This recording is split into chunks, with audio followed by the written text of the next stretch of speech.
سلام بچه ها، من مرداد هستم و کلا الان دارم یاد میدم که چجوری یه چست برای سوروایوال هاردکور داشته باشید با یه نقشه بزرگ.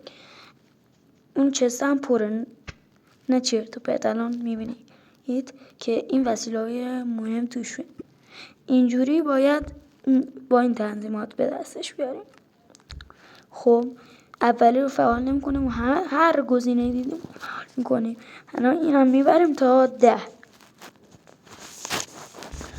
خب الان مپو درست می‌کنیم. چرا نمیاد؟ راستی من با ایکس باکس بازی میکنم و متاسفانه برای ایکس باکس هم مثل موبایله، نمیدونم چرا. خب رسیدیم. الان اینجوری ما میتونیم اونا رو به دست بیاریم. خب نقشه رو گذاشتم تو دست چپم. این دفعه سیب زمینی بود. آیتم ها هم متفاوته. بعضی ها میخوان اسکین منو ببینن.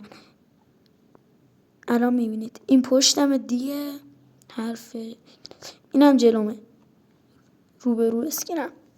خب راستی لایک و ساب فراموش نشه.